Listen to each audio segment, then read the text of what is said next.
Now, this is something that normally has happened on our main channel, but since it happened while we were playing No Money Spent, we got to cover it here. We did a lot of CC versus pros last year. We didn't get a lot of No Money Spent ones. We did get a game against J-Wall randomly in Weekend League. And I was, casually playing on the No Money Spent Weekend League, got off stream, and we matched up with a former champion. It's No Money Spent. Let's break this one down. If you're looking to build the best team in Madden, make sure you head over to MMOEXP.com to avoid the packs and save some racks. Use code CC for 5% off. Link is in the description below. Fastest coins, cheapest coins. Use code CC. We'll see you guys on the sticks. 5% off. Be great. Here comes the money. Here we go. Money talk. Here comes the money. Smoking in the mirror, I just practicing my wrist flick. I can't settle for a quarter, real fast. Need a bare maximum. Word to Khalil Mack. War so ambitious, all got to go. Hey, what is going on, Madden family? We are here, and it is No Money Spent, and it's going to be a gameplay breakdown, sort of in depth. We actually matched up against Pavan. If you guys do not know who Pavan is, I will leave the links for his information down below. He's actually starting up on a lot of YouTube, so he's a really good player. Former belt winner, one of the best players in the world. I don't know where they have him ranked right now, but he's good, and I've played him before. I played him in one of W's tournaments before. I've never beaten him. I haven't played him much, but I figured we would show this to you guys. So again, since it is a video here, hey, can we get 1,000 likes? If you're new to the channel, make sure you are subscribed, because you're gonna see stuff like this probably a couple times. Yeah, let's just roll into this and see. So it was No Money Spent Weekend League. This was our team at the time of the game. It's obviously not a very good team. It's nowhere near their team, which again is fine. I don't worry too much about team so much. I'll be totally honest. It can help, but it doesn't bother me so much. It really doesn't. But this was the team we had, and when the name came up, I believe he was almost finished his Weekend League, and we were at like 7-0 or something like that. So I don't know how we got matched up. It was super late. It was like at 2 o'clock in the morning. So that's why we're doing post-com right here. You guys ready? 1, 2, 3. Pavan, the game. I'm going to be watching the game here and talking to you guys about it, okay? We may skip around a little bit. It was a fairly quick game, actually. And we got the ball first, and all I could think of me getting the ball first in this version of Madden 22 is you have to score. You have to gain the momentum, right? You have to do something out there, just to sort of grasp it, and especially against someone like him. I know that probably one mistake it could truly cost me the game. I did not go into this thinking, oh, you got this. I knew if we were going to win, it was going to be a battle, an absolute battle for me. Now, how serious does he take these games? I don't really know. I imagine it's probably a little more casual for him, but forces us to sit up. I haven't played the game nearly as much, and again, we're just playing this sort of on a whim essentially here. So he just paused it to do some audibles. So he comes out in dollar to start here. And I was like, okay, well, if he's in dollar, he's probably in cover 2 of some sort. And he was. And I was like, oh my God, we're going to get a touchdown the first play of the game. Go, go, go. But we get caught by Revis. But huge play. 53-yard play right there off the rip. If you're going to hit someone real quick, you got to hit them hard, right? And I think that's exactly what we did. But one thing when you play a player of his caliber, he's going to learn and adjust to exactly what you want to do. 100%. 100%, right? So that's why you have to try to throw different things. And playing players of this caliber makes me a much better player. Without a doubt in my mind, it makes me a better player. Because then I have to focus and try to learn maybe some different things that I'm not doing, right? Adding a little bit of diversity, seeing what works a little differently, because a lot of times if you play a lower level competition, you can sort of get away with putting your hands in your pockets and playing the game for the most part. Players like here, you can't, right? So again, I wasn't sure what I wanted to do here, so again, we just got baited pretty good there. It is what it is, you know. Like, we can go back here and see that, like, the time I released the route right here, we see that the route is being released. He's running towards me, right? But as soon as I get ready to throw, he's already breaking back. There's literally nothing else open in here. Now, could B have been open here? Again, let's just take a look at this post. Would it have been open here? Yes. Right here, B is open. A low ball, bullet pass right there is definitely going to be open. So again, that's something I go back and watch, and I love when I play good players because I can go see this and see exactly what we sort of missed. So at the end of the play, nothing was open, but that doesn't mean something wasn't open at some point. Again, the only route that's open at this point is B. If we lowball that, the proper timing, we probably get it, and all that. So he's going to come out in the same formation. We're coming out in some 3-3-5.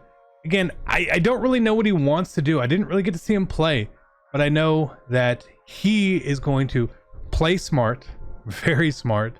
He's going to check down when needed, right? He's not going to really make bad decisions. He's not going to make a lot of bad reads, especially with stuff. So again, it's just, okay, let's make him work for this, right? If he can throw the flat, he's going to throw the flat. Right there, unfortunate for him. It is what it is. There's only one play I have in my head that I know that someone had mentioned to me about him before, totally separate from this game, that he likes to do. So I had that in my head, but that was at a bunch. This isn't bunch. So I haven't really played anyone else that was doing stuff like this. And right here, I felt like we were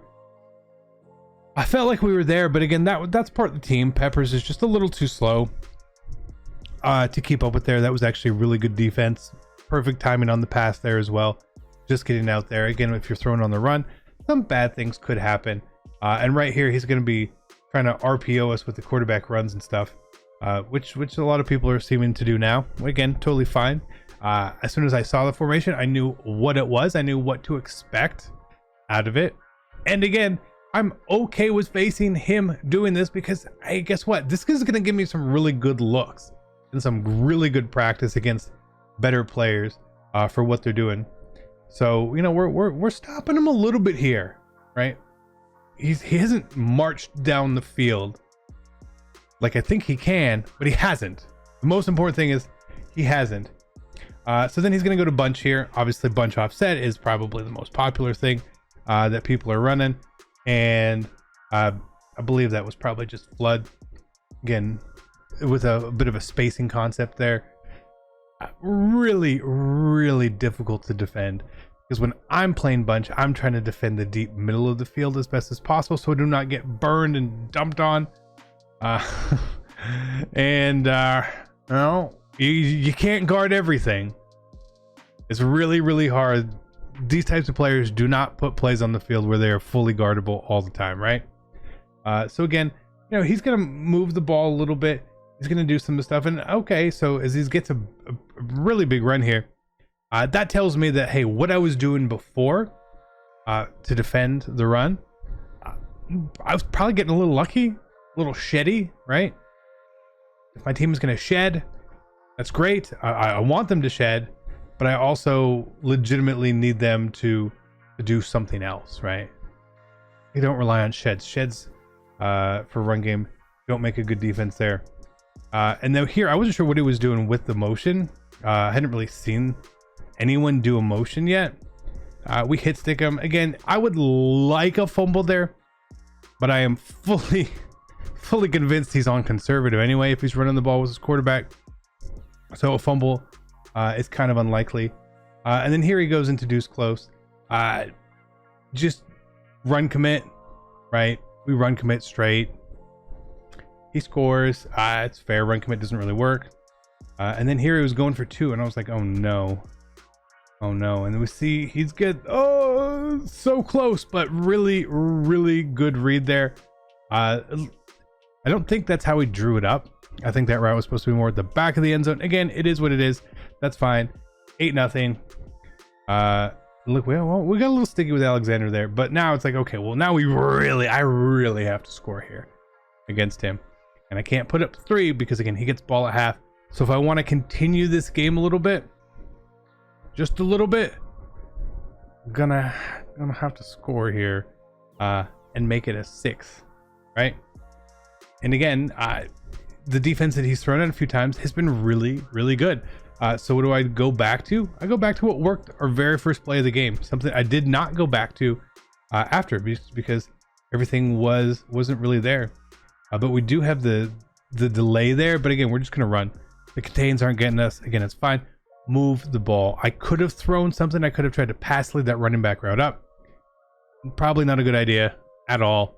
Live to fight another day. Do not make mistakes like that on first down. You have so many other downs to go. Don't do it. So here again, I assume he's going to be sending pressure at a DB fire. There's 2 corners off the edge. They do come. So we set up a little bit of a different play here. It says that we aggressive caught that. I'm pretty sure I just tried to possession catch it. But we get downfield. And at this point, we got to watch the clock, right? We're almost at a 2-minute warning, second half. So important.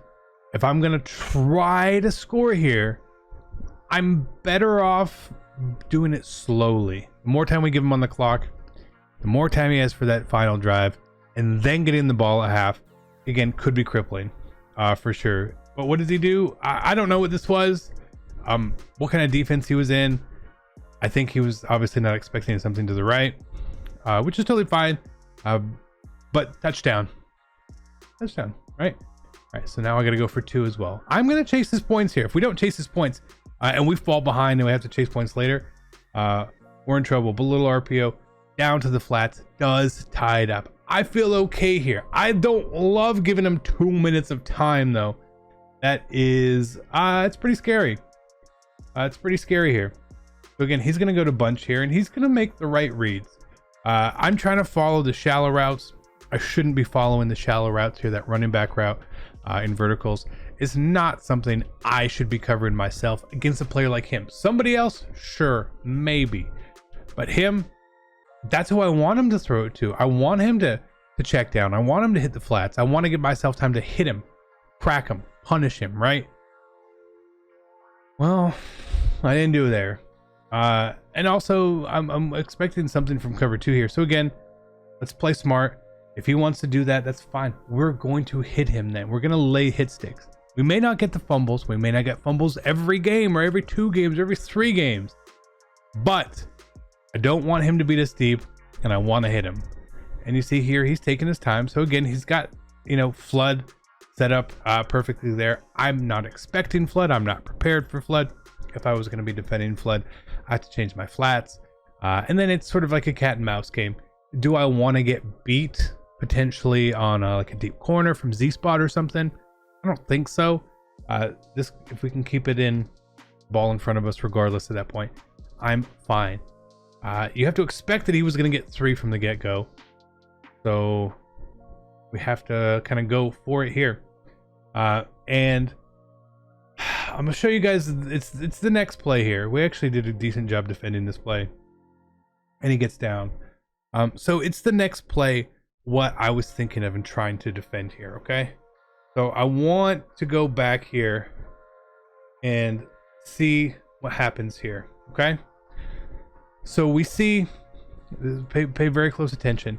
The guy with the X under him on the right of screen there. This guy right here, right? That's Peppers, Jabril Peppers. Normally he's in a hook zone. What I am doing here to try to defend a play I know he likes to run is I'm putting him in a curl flat and I'm putting this corner who's normally blitzing into a hook. The reason I'm doing that is because a lot of times I know these types of bunch players, they like to use their tight end right here, okay, on the verticals route and fire it to him up the seams, just like that, right? You guys see that? Pretty sure you can see that, okay? So like we see here, the play before, I have that set up, right? It's exactly what I want. Exactly what I want. But he hasn't thrown it yet. He hasn't done it yet. So what do I do here? What do? I tell you what I do. I don't do that. Okay? For whatever the reason is, I'm not sure. There's probably not a reason for it. Complacency, laziness, who knows? But again, we're not setting it up, and you even see the setup there. Like, let me pause this here, right? So you even see how my defense is right here. How Peppers is in the hook, but the hook isn't going to cover the same space here. So Kittle is going to run and look at the pocket of field right there for him, fires it in there, bulldozes his way into a touchdown, right?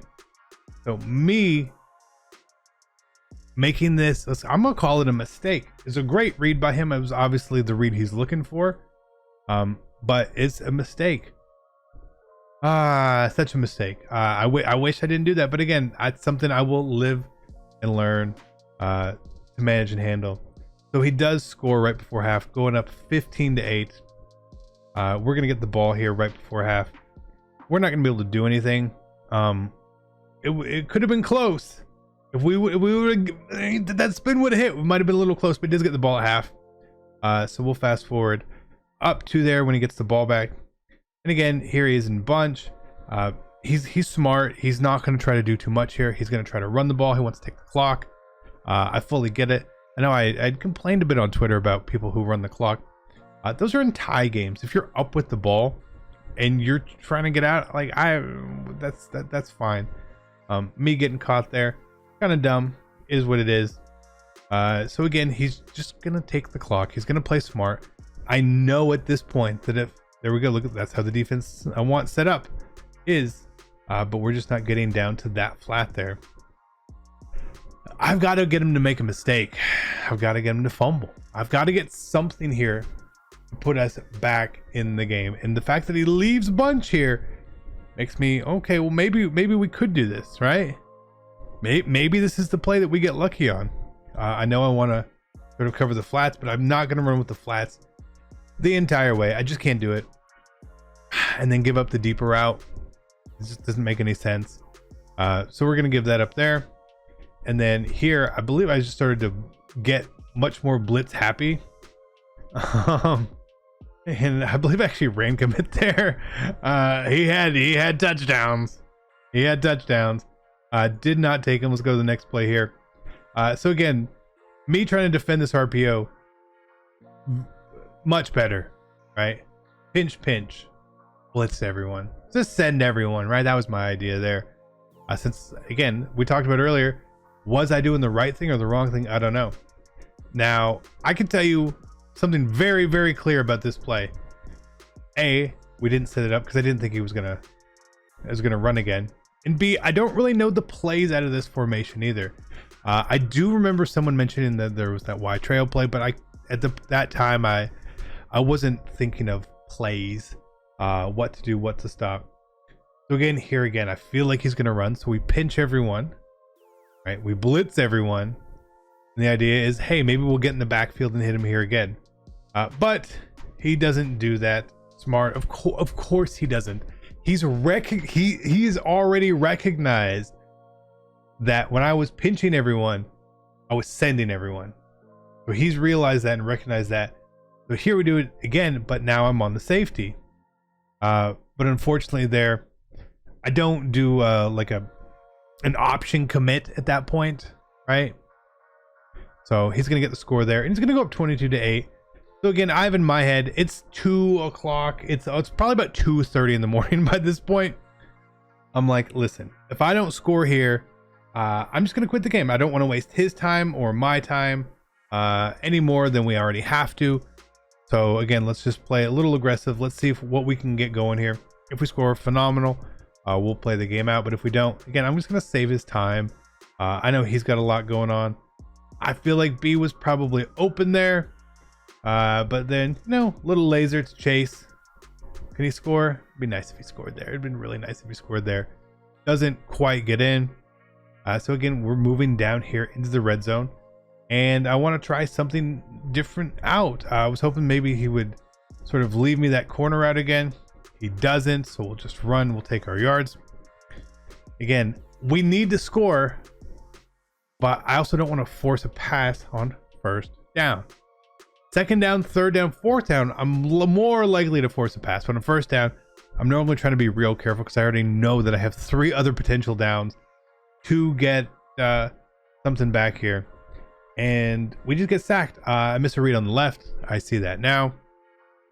But wasn't thinking short. I was thinking deeper and deeper and deeper. And I was hoping right here that we were going to be able to throw that pass. I just didn't. I don't know why I didn't. That corner out looked like it was going to be open. Maybe it was, maybe it wasn't. But then, so it's 4th and 27. And 4th and 27 is not a good position to be in here at all. We're playing a good player. He knows what he's doing. So we will just try to do that. I should have thrown something to the end zone. Horrible play right there. Horrible play. That was the game. We just quit out after that. There was no need to be back in the game. But again, shout out to him. Great player. I had a lot of fun. Just the chess match with it all. I love that. I'm sure we'll play some other really good players. Some pros, maybe all-time players. Again, who knows who we run into in the streets. But thank you guys for tuning in. Again, I hope you enjoyed it. It's a loss. It should have been a loss. We got outplayed by the better player, but it's a great experience playing that level of player. It's going to make you a much better player. So I'm happy to show you guys a game like this, even when we lose, and try to break it down and let you know that I even see things I do wrong. There's reads I'm missing. That adjustment I missed right there. Pretty poor. So be great. Take care. I love you guys. I'm out. Peace.